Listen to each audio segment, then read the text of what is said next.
Une chose que nous devons apprendre à normaliser, maintenant, là où on est là, c'est quand vous entendez une personne qui vient vous parler de ses rapports difficiles avec les membres de sa famille. Ça peut être son père, ça peut être sa mère, ça peut être ses frères et sœurs, ses cousins. Et que peut-être que suite à ça, la personne a pris des décisions vraiment drastiques. Normalisez que les gens puissent venir vous dire cela et que vous ne vous braquez pas, que vous ne vous dites pas, oui, la famille, on n'a qu'un seul, il faut prendre soin de la famille, il faut tout faire pour la famille, il faut faire ci, il faut faire ça. Vous ne savez pas ce que les gens ont vécu. Vous savez, moi qui te parle, je suis sortie d'une famille dysfonctionnelle. Oui, oui.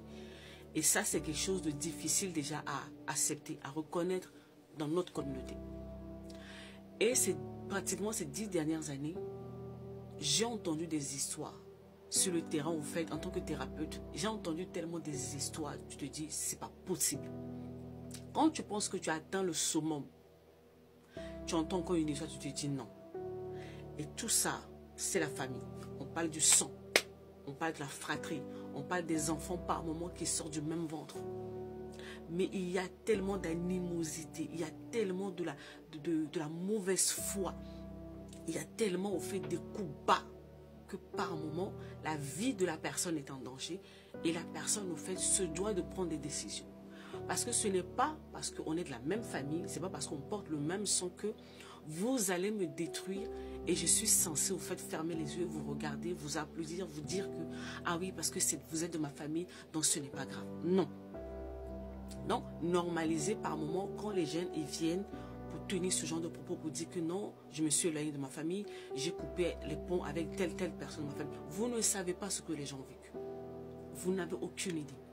Votre part, en fait, est d'écouter les gens, d'essayer de comprendre ce qui s'est passé. Et après vraiment essayer de ramener la personne à la raison, lui expliquer les choses calmement. Mais ne vous braquez pas, dire à la personne, non, ce n'est pas comme ça, il ne faut pas faire comme ça, la famille, c'est précieux. Vous ne savez pas. Je vous dis que vous n'avez aucune idée au fait de ce que certaines personnes vivent en famille.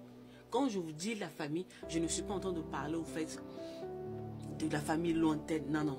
Je parle même du père, mère, frères et sœurs. Par moments, il y a des dingueries, il y a des choses qui se passent qui dépassent au fait l'entendement.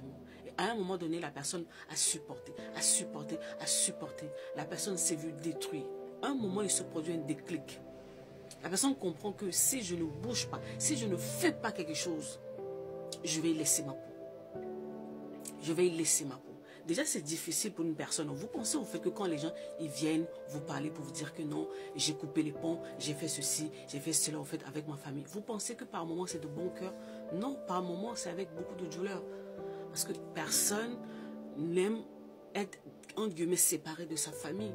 Mais ce sont les choses qui se passent, qui ne s'arrangent pas, qui s'accentuent, qui s'aggravent avec le temps, qui font qu'à un moment donné, les gens ils prennent des décisions radicales, en fait.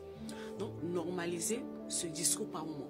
Moi, ça ne me choque pas quand une personne vient me dire, ah Noélie, moi j'ai coupé les ponts avec telle personne.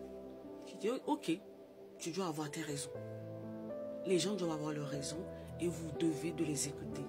Vous devez de les écouter. Même si vous n'êtes pas d'accord, vous devez les écouter parce que vous n'êtes pas dans ce qu'ils vivent. Vous n'avez aucune idée au fait de ce qu'ils vivent d'ailleurs.